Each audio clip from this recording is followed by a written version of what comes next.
Bonjour chers étudiantes, bonjour chers étudiants, et bienvenue dans ce nouvel épisode de Fial for Success où on va aujourd'hui, dans un épisode plus court, se centrer sur un des éléments intrinsèques au métier d'étudiant. Je ne te parle pas des cours qui durent jusqu'à 20h30 ou des cours qui se donnent sans syllabus ou même des soirées trop alcoolisées. Je te parle de ton meilleur ami, le stress.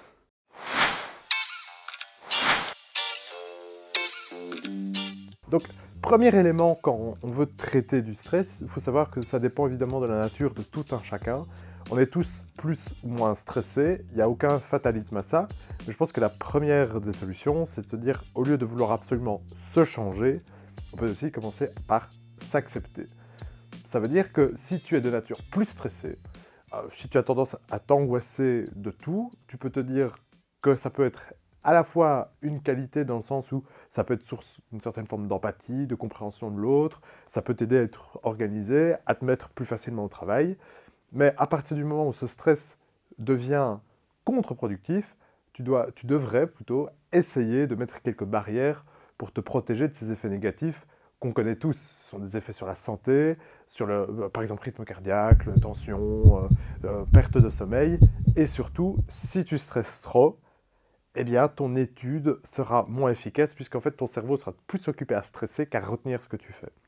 Donc, ça c'est le premier conseil, on essaie de s'accepter et puis on construit quelques barrières pour non pas détruire le stress, mais plutôt le tempérer. Deuxième élément, d'où vient ce stress? Donc je te le dis, il peut venir par exemple de ta nature, mais il y a aussi des habitudes qu'on peut avoir qui peuvent créer du stress. Des habitudes, mais aussi des situations. Il a par exemple été prouvé qu'une mauvaise alimentation peut être source de stress. De mauvaises habitudes de vie, telles que des consommations extrêmes de substances de type hallucinogène, peuvent engendrer des problèmes de stress, tout comme une consommation trop abondante d'alcool. Autre élément source de stress, c'est des disputes, évidemment. Alors, une discussion un peu forte peut s'avérer nécessaire pour remettre de l'ordre dans une relation, il n'y a pas de mal à ça, mais il est clair qu'une dispute peut devenir source de stress, et si tu regardes cette vidéo pour préparer ton blocus, ça veut dire qu'il faudrait éviter le plus possible des situations de type anxiogène. Ça veut dire que s'il y a des choses, des éléments sur lesquels il faut mettre le point, je te conseillerais de le faire avant ou après ton blocus, mais certainement pas pendant. Dernier conseil important, le manque de sommeil est source de stress. En fait, il n'y a aucune raison valable de ne pas dormir. Donc, ça, c'est vraiment le conseil indispensable. Fais en sorte d'avoir ton temps de sommeil nécessaire parce que sinon, ton cerveau retient moins bien, tu stresses, tu n'es pas dans un état correct. Enfin bref, il n'y a aucune solution, aucune raison valable de te priver de sommeil. Alors, comment lutter contre le stress? Bon, j'ai commencé au début de cette vidéo par te dire que si tu es de nature stressée, il faut l'accepter, c'est pas grave. Mais on peut quand même mettre en place des solutions autrement que cette maxime de développement personnel que je viens de te donner, que tu pourrais retrouver dans un livre qui se vend à 5 € et qui ne t'aiderait en fait pas. On salue les auteurs de développement personnel ici. Plus sérieusement, quelques outils pour lutter contre le stress. Premier, sommeil, dormir. Une bonne nuit de sommeil, ça permet de relativiser sur beaucoup de choses, ça permet d'accepter et ça permet surtout de se dire « Ok, en réalité, ce qui se passe autour de moi quand je suis en période d'examen surtout, ce sont des choses certes importantes, mais il y a des éléments beaucoup plus graves dans une vie malheureusement, des proches de soins intensifs, toi-même qui as des problèmes de santé, enfin bref, un examen, c'est pas dans ce registre-là de la gravité d'une vie humaine.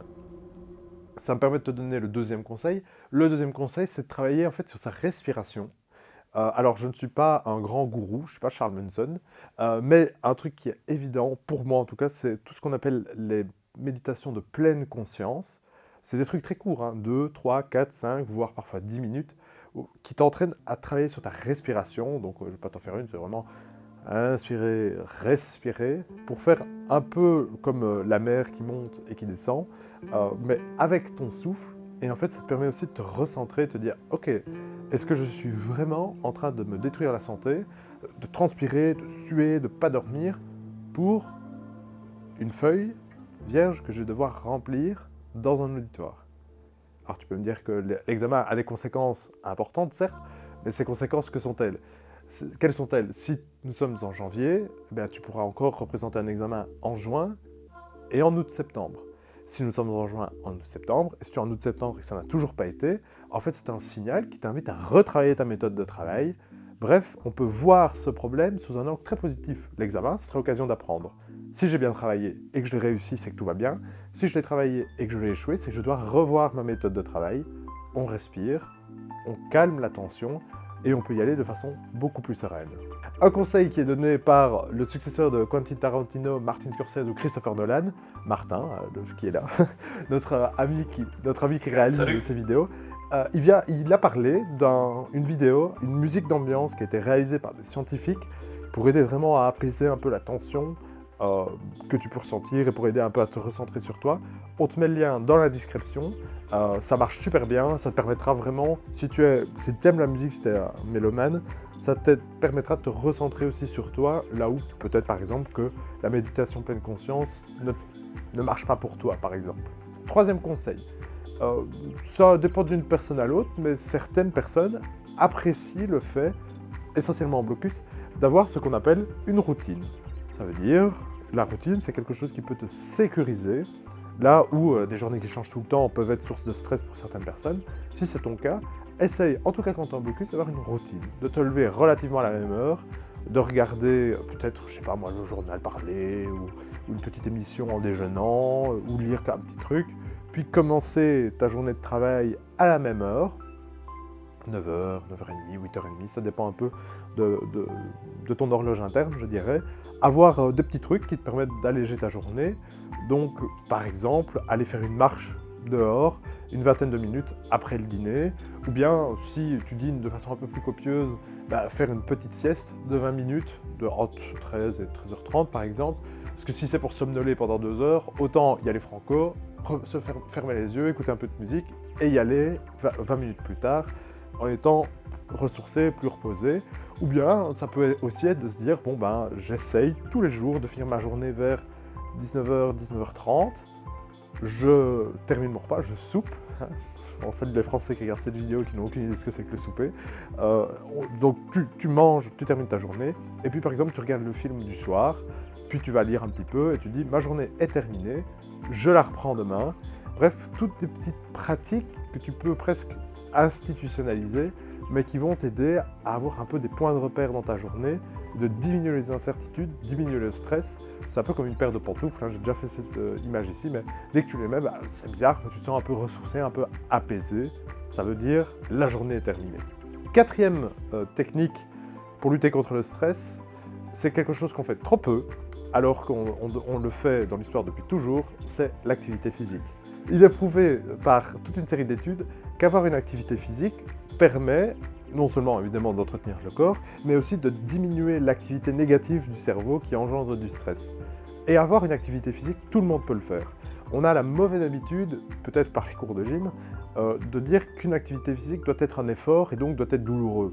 Mais en fait, l'activité physique, ça peut être, comme je t'en ai parlé au début de cette vidéo, marcher 20 minutes, faire donc travailler ton corps, au lieu de faire seulement travailler ton esprit. Ça peut être courir, si tu apprécies la course à pied, ça peut être faire du yoga, ou bien même faire des exercices sur tapis. Mais bref, c'est vraiment un moment que tu prends pour toi, et pour évacuer la tension qu'il y a dans ton corps, que crée le stress. Alors, je sais que certains étudiants disent qu'ils n'ont pas le temps de faire du sport. Ça par contre, c'est faux. On a le temps de faire du sport. Faire du sport, ça peut être 15 minutes, comme je t'ai dit, ça peut être 20 minutes, et surtout quand tu vois le temps que tu gagnes d'avoir vidé ton esprit de tous tes soucis, en fait tu travailleras beaucoup mieux après. Et donc le temps que tu prends pour faire du sport, c'est du temps que tu gagnes une fois que le sport est fait. Puis dernier conseil, je dirais bien d'écouter du Bob Marley, mais de façon en fait beaucoup plus réelle. Ça veut dire il y a un moment où il faut aussi un peu lâcher prise, et comme j'essaie de dire à mes étudiants, accepter de se faire confiance. Si tu es d'une nature vraiment très anxieuse, n'écoute pas ce conseil, parce qu'alors, c'est vraiment ta personnalité, ça on ne peut pas changer.